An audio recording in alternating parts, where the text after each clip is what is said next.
다 같이 사도신경 신앙 고백함으로 기도에 시작하겠습니다. 전능하사 천지를 만드신 하나님 아버지를 내가 믿사오며 그 외아들 우리 주 예수 그리스도를 믿사오니 이는 성령으로 잉태하사 동정녀 마리아에게 나시고 본디오 빌라도에게 고난을 받으사 십자가에 못 박혀 죽으시고 장사한 지 사흘 만에 죽은 자 가운데서 다시 살아나시며 하늘에 오르사 전능하신 하나님 우편에 앉아 계시다가 저리로서 산자와 죽은 자를 심판하러 오시리라. 성령을 믿사오며 거룩한 공예와 성도가 서로 교통하는 것과 죄를 사하여 주시는 것과 몸이 다시 사는 것과 영원히 사는 것을 믿사옵나이다. 아멘. 찬송가 585장 찬송부입니다. 585장입니다. 585장 부르고 기도합니다. 내 주는 강한 성이요 방패와 병기 되시니 큰 환난에서 우리를 구하여 내시리로다.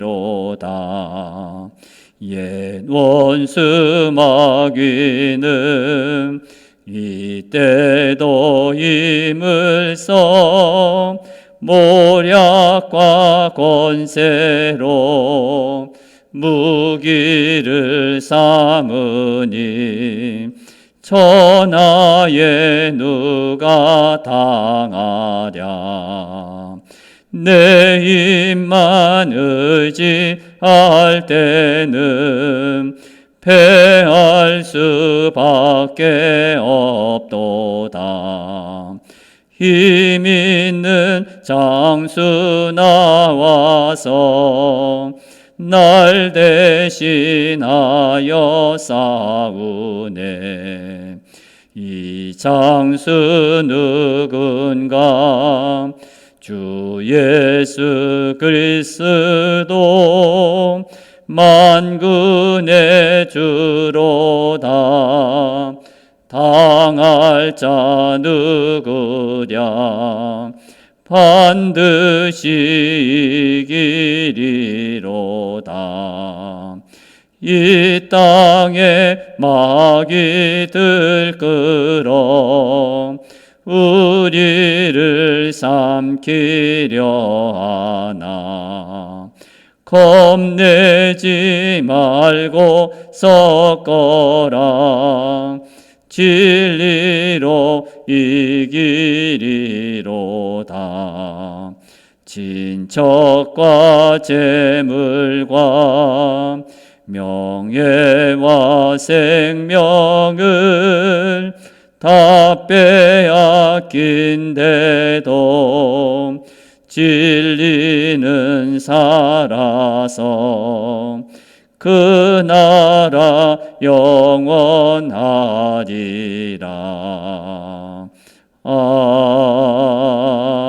아멘. 기도합니다. 하나님, 2024년도로 이렇게 기도하며 믿음으로 살도록 우리를 인도하시고 우리를 붙드신 하나님 진실로 감사합니다. 이렇게 늘 나라를 위해서 교회를 위해서 세운 자들을 위하여 기도할 수 있는 그 은혜 주신 하나님 진실로 감사합니다. 우리가 주께 부르짖는 그런 마음을 주신 것 진실로 감사합니다. 이 마음 항상 잊지 않게 해주시고 항상 믿음 안에서 항상 열심을 다하여 구하는 자들이 되게 하여 주옵소서. 그의 나라와 그의 의를 구하면 하나님께서 이 모든 것을 더하신다고 분명히 말씀해 주셨습니다. 그러므로 하나님 아버지 그의 나라와 그의 의를 위하여 기도할 때 주께서 사랑하는 가정들에게 주께서 평안의 복을 주시고 항상 하나님께서 뜻을 이룰 수 있는 믿음의 가정들 되게 하여 주옵소서. 이 시간에도 주님께서 말씀을 듣고 기도하려 합니다. 주님께서 우리와 함께 계시고 기도의 영을 부어서 구하는 모든 자들 성도들 되게 하여 주옵소서. 예수님의 이름으로 기도하옵나이다. 아멘. 오늘 하나님의 말씀은 열왕기상 1장 38절부터 53절 말씀 한번 살펴보겠습니다. 길어서 다 읽지는 않고 그냥 내용 1장 38절과 38절부터 53절 말씀입니다. 계속 열왕기 상하에 대해서 계속 말씀 한번 생각해 보면서 오늘 기도하려고 합니다. 우리가 생각할 그 말씀에서 항상 벗어나지 않고 항상 주를 따르는 그런 마음이 되길 바랍니다. 1장 38절과 39절을 읽어드립니다. 제사장 사독과 선지자 나단과 요야다의 아들 브나야와 그렛 사람과 블렛 사람이 내려가서 솔로몬을 다윗 왕의 노시에 태우고 인도하여 기온으로 가서 제사장 사독이 성막 가운데에서 기름 담는 뿔을 가져다가 솔로몬에게 기름을 부으니 이에 뿔나팔을 불고 모든 백성이 솔로몬 왕은 만세수를 하옵소서 하니라. 아멘. 마지막 53절까지 살펴보는데 우리가 지난 시간에 다윗이 이제 밧세바와 나단을 통하여 아도니아가 반역을 하는 것을 듣게 됩니다. 그래서 이제 명령을 내리죠. 이렇게 하라. 오늘 보면 38절에 명령을 내리는 말씀입니다. 이제 아도니아가 반역을 했습니다. 어떻게 될까요? 오늘 말씀을 살펴보면서 함께 기도하려고 합니다. 우리는 여기에서 의로운 자와 그렇지 않는 자의 모습을 볼 수 있습니다. 의로운 자는 누구며 또 의롭지 않은 자는 누구인지 우리는 너무 잘 압니다. 의롭지 않은 자는 아도니아고 의로운 자는 다윗 또 솔로몬 왕입니다. 그럼 먼저 의롭지 못한 사람들의 모습을 살펴보겠습니다. 아도니아입니다. 이 아도니아는 그와 함께하는 모든 사람과 함께 이제 새로운 왕으로 뽑혀서 축하를 하고 있습니다. 기쁨을 나누고 있습니다. 그들이 먹기를 마칠 때 뿔나팔 소리를 듣게 됩니다. 전쟁에서 잔뼈가 굵은 요압은 이 나팔 소리가 예사롭지 않은 것을 알아차립니다. 41절에 보면 그 내용이 나와 있는데 자신이 다윗을 모셨을 때 압살롬이 반역을 합리에 뿔나팔을 불며 기뻐했던 것을 경험했기 때문에 이 소리는 예상하는 것은 아니다. 그래서 예사스럽지 않은 그런 소리이기 때문에 긴장하는 것이죠. 아도니아와 함께 반역을 한 사람들은 불길한 이해감이 들었습니다. 49절에 보면 다 놀라서 일어나 각기 자기 길로 갔다 이렇게 기록되어 있습니다. 아도니아가 왕으로 세워줄 줄 알았는데 그것이 아니니까 다 놀랐습니다. 이거 어떻게 된 거야? 다윗은 이제 늙었고 정치를 할 수 없고 다스릴 수 없으니 당연히 아도니아에게 왕위를 넘겨주는 것이 당연한데 그게 아니네. 의롭지 못한 사람들은 이렇게 항상 이렇게 불안합니다. 자신이 이익이 되면 항상 옳고 그런 것을 떠나서 그 자리를 함께 합니다. 그러나 자신에게 불이익이 돌아오고 유익하지 못한다면 그냥 뒤도 안 돌아보고 그 자리를 떠나게 되는 것이죠. 요압의 모습을 우리는 가볍게 보아서는 안 됩니다. 성도는 이런 길을 거절할 줄 알아야 합니다. 아도니아도 마찬가지입니다. 그는 아버지가 자신에게 왕위를 물려주지 않자 스스로 왕이 되었죠. 아버지 솔로몬을 왕으로 이렇게 아버지가 솔로몬을 왕으로 세웠다는 소식을 듣고 어떻게 됩니까? 두려워서 똑같이 요압과 아비아들이 행했던 그런 모습처럼 그들도 이 아도니아도 제단에 가서 뿔을 잡게 됩니다.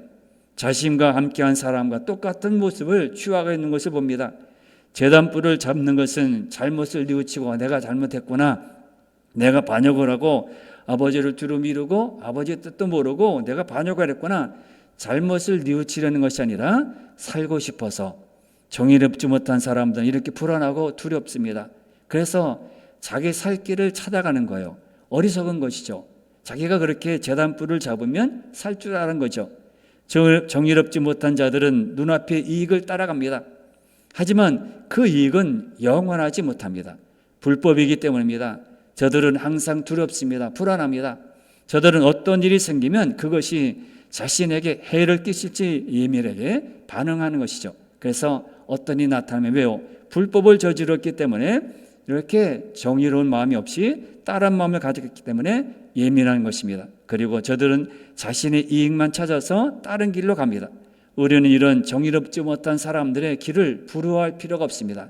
그들이 성공하고 그들이 잘 되는 것을 부러워할 필요 없습니다. 승리하는 것 같지만은 그렇지 않습니다. 불안하죠. 자기가 그런 이슈에 있어도 불안합니다. 그러면 의로운 사람들의 모습을 봅니다. 다윗은 나단의 지혜로운 그런 판단으로 아도니아의 반역을 듣게 됩니다. 이때 다윗의 선택은 여러 가지겠죠. 많은 사람들이 이걸 그냥 묻어둘까? 아니면 이렇게 하나님의 뜻을 말을 할까? 여러 가지 선택입니다. 그러나 이 다윗은 어떻게 합니까? 아도니아가 이미 자신의 왕으로 세운 마당에 다시 이렇게 솔로몬을 왕으로 세우는 것은 어렵습니다. 또 제사장과 군대 장관, 나라의 핵심 인물이 지금 아도니아와 함께합니다. 세력이 단단합니다. 그들은 군사를 가지고 있고요, 또 존경받는 그런 제사장들입니다.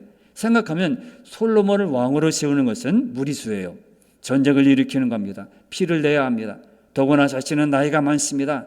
싸우는 것 골치 아프죠. 정리하는 것 골치 아픕니다. 하지만 다윗은 자신이 할 일이 무엇인지 분명히 알았습니다.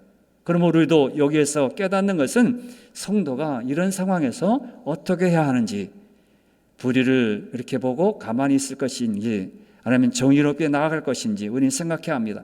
하나님께서 그에게 주셨던 감동, 다윗은 하나님께서 주셨던 감동으로 솔로몬을 왕으로 세웁니다. 주저하지 않고 즉위식을 거행하라. 정의로운 일이기 때문에 즉위식을 거행하라. 솔로몬을 왕으로 세우라. 겁낼 것이 없이 흔들리지 않고 명령을 내립니다. 이제 명령을 받은 사람들도 분명하게 행동합니다. 곧바로 솔로몬을 다윗의 노새에 앉히고 기온으로 갑니다. 거기서 솔로몬에게 기름을 부어서 왕으로 세우는 겁니다. 그 일은 자신들에게 어려움이 올 수도 있습니다. 솔로몬을 왕으로 세워서 왕권을 탄탄하게 만들면 몰라도 그렇지 않으면 아도니아 쪽에서 또 탄탄하고 종교 부대를 가지고 있기 때문에 맞붙어 싸운다는 것은 어렵습니다. 더구나 아도니아에게는요, 군대장관 요압이 있습니다. 또 아비아달이 있습니다. 이렇게 정말 정권을 가지고 있는 사람이 이렇게 나라를 다스리는데 이렇게 솔로몬을 왕으로 세운다는 거 어렵습니다.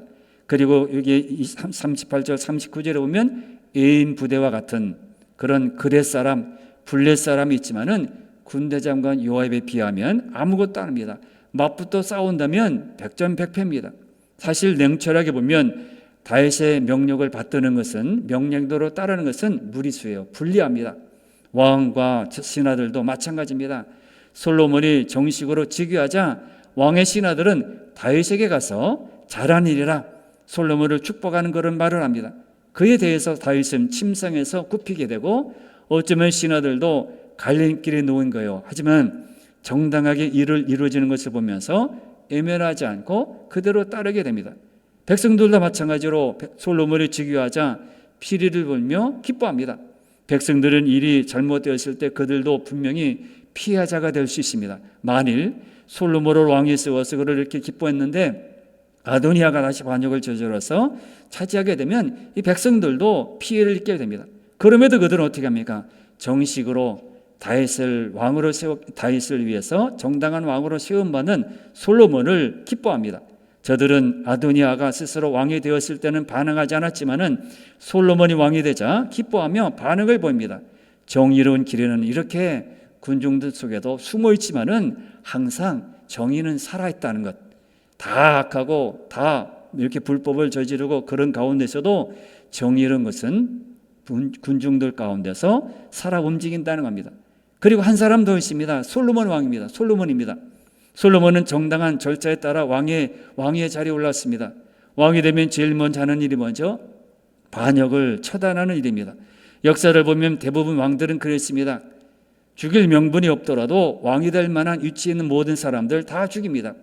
솔로몬의 경우 아도니아는 반역을 한 사람입니다. 당연히 죽일 명분이 분명하죠. 하지만 솔로몬은 제단불을 잡고 있는 아도니아에게 52절에 보면 이렇게 말합니다. 그가 선한 사람이면 살 것이고 악한 사람이면 죽일 것이다. 당장 처벌하는 것을 뒤로 미룹니다. 그리고 자신에게 절하는 아도니아에게 집으로 가라. 53절에 보면 집으로 가라. 용서를 해줍니다. 죽이지 않습니다. 우리가 하나님의 의로운 길에 선다는 것은 어쩌면 세상에서는 손해보는 일입니다. 경우에 따라서는 위험한 일입니다. 만약에 놓아줬다고 해서 나중에 그것이 좋은 일이 되면 좋지만은 그런 아도니아가 나중에 악심을 뿜어서 다시 군사를 모집해서 쳐들어오면 위험스럽습니다. 어떻게 보면 상처받고 어떻게 보면 손해보는 일이에요. 그러나 솔로몬은 그를 죽이지 않고 집에 가라. 만일 다른 애 뭐랍니까? 네가 잘못 생각해서 다시 반역을 저지른다면 그때는 죽이겠다는 거죠. 이렇게 옳지 못한 그런 일에 함께했던 사람은 갈 길이 멀고 또 발붙일 곳이 없습니다. 마지막은 뭡니까? 이제 세워진 솔로몬 왕입니다. 열왕기 1장을 보면 아주 중요한 장입니다. 다윗 시대에서 솔로몬 시대로 넘어가는 그런 때입니다. 아직 다윗이 살아있기 때문에 솔로몬이 왕이 되었다는 것은 이제 새로운 시대가 시작되었다는 것을 의미합니다. 그런데 아무리 읽어보아도 솔로몬은 자신이 왕이 되는 일에 군사를 모집했다든지 백성들이 그를 높인다든지 아니면 뭐 찬양한다든지 기뻐한다든지 그런 일이 없어요. 1장 전체는 솔로몬이 왕이 되는 것을 말하지만은 정작 솔로몬이 한 행동, 뭘 기도회를 모였다든지 군사를 모집했다든지 아니면 신하들을 이렇게 설득했다든지 그런 내용이 없어요. 다만 52절과 53절 뿐입니다. 그것도 이미 왕이 된 다음에 아도니아에게 대한 행동뿐입니다. 솔로몬이 왕이 된 것은 사람들은 나단 선지자의 역할이 엄청나게 컸다. 그가 이렇게 해서 반역을 저지른 것을 나단을 이렇게 알렸고 그 다음에 밧세바를 통해서 먼저 말을 하게 하고 뒤에 들어가서 왕에게 말한 것, 이렇게 모든 행동을 보면 나단 선지자가 솔로몬을 왕으로 세우는 일에 혁혁한 이렇게 공헌을 했다. 맞아요. 솔로몬 즉위에는 나단의 역할이 컸습니다. 엄청난 큰 일을 했습니다. 그러면 솔로몬이 왕이 되는 것은 나단의 지혜로운 것일까요? 아닙니다. 누가 솔로몬을 왕으로 세우는 일에 커다란 역할을 했을까요? 네, 맞습니다. 하나님입니다. 하나님이 이 일을 이루셨습니다. 역사의 주인공은 하나님이라는 것을 여기서 절절하게 드러내고 있습니다. 새로운 시대가 들어가면서 정치적인 일들이 일어날 수 있어요. 정치적으로 부딪히는 일이 있습니다. 또 나라가 혼란에 빠질 수도 있습니다. 그러나 우리는 여기에서 하나님을 보아야 합니다. 하나님께서 하신 일을 보아야 합니다. 역사의 주인은 우리가 아니라 하나님이라는 것, 사람이 아니라 하나님이라는 것. 물론 사람이 세워서 그 일을 일어나가고 또 말을 하고 또 계획을 세웁니다. 그러나 배후에서 주위에서 모든 것을 이루신 분은 하나님입니다. 만약 이것을 보지 못한다면 우리는 아무것도 못 본 겁니다. 열왕기상 1장에서 가장 중요한 메시지는 바로 하나님이 솔로몬을 왕으로 세우셨다는 것. 하나님께서는 보이지 않으시지만 역사를 주관하고 계시다는 것. 이것이 우리에게 들어와야 하고 이것을 보아야 합니다. 전능같이 하나님의 거룩한 손, 하나님께서 주위에서 역사하시는 것. 아도니아가 1순위였기 때문에 나라의 왕으로 되는 것 당연한 일이에요. 모든 사람들이 그렇게 생각했고 요압도 그렇게 생각했으니까요. 당연하죠. 그런데 하나님은 아니었어요. 하나님은 솔로몬을 왕으로 세우는 것을 마음에 두고 있었습니다. 다윗도 그것을 알았기 때문에, 나단 선지자도 그것을 알았기 때문에 다윗에게 그것을 알려주었고 지혜롭게 모든 것을 행동했습니다. 하나님께서 우리의 모든 것을 인도하십니다. 이 오늘 본문에서 우리가 깨달아야 하는 것은 하나님 앞에 항상 의로운 자로 서야 한다는 것, 항상 의지하고 믿음으로 말씀으로 서야 한다는 것, 내 개인적인 마음으로 감정이 이끌려서, 사람이 이끌려서, 환경이 이끌려서 내가 움직이지 않고 오직 하나님의 손에 이끌려야 한다는 것, 우리는 그것을 늘 깨닫고 살아가야 합니다. 여러분 모두 하나님 앞에서 의지하며 의로운 자가 되어서 무엇이 하나님이 원하시는 일이고 무엇이 하나님께서 바라시는 일인지 알아서 그 앞에서는 여러분 모두가 다 되시기를 바랍니다. 마지막 찬양 부릅니다. 마지막 찬양 살아계신 주를 부르기로 했는데요. 오늘도 살아계신 주를 부르고 함께 기도하겠습니다. 살아계신 주입니다. 주 하나님 독생자 예수 날 위하여 오시었네. 내 모든 죄 용서하시고 죽음에서 부활하신 나의 구세주, 살아계신 주, 나의 참된 소망, 걱정 근심 전혀 없네. 사랑의 주님 갈 길 인도하니 내 모든 삶의 기쁨 늘 충만하네. 주 안에서 거듭난 생명 도우시는 주의 사랑, 참 기쁨과 확신 가지고 예수님의 도우심을 믿으며 살림. 살아계신 주 나의 참된 소망, 걱정 근심 전혀 없네. 사랑의 주네 갈 길 인도하니 내 모든 삶의 기쁨 늘 충만하네. 그 언젠가 주 뵐 때까지 주를 위해 싸우리라. 승리의 길 멀고 험해도 주님께서 나의 앞길 지켜주시리.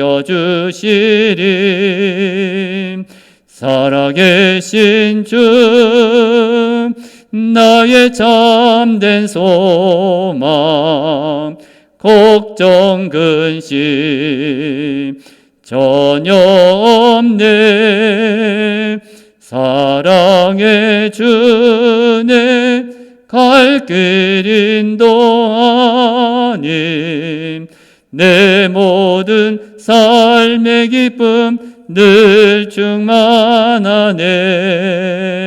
아멘. 여러분, 이 시간 이렇게 기도하시길 바랍니다. 잘못된 판단으로 많은 사람에게 아픔을 주지 않게 해 주옵소서. 의로운 자가 되어 하나님의 사랑을 받게 해 주옵소서. 역사를 주관하신 하나님을 의지하며 그 앞에 서는 자가 되게 하여 주옵소서. 이렇게 기도하는 여러분 다 되시기를 바랍니다. 다 같이 주여를 한번 부르고 기도합니다. 주여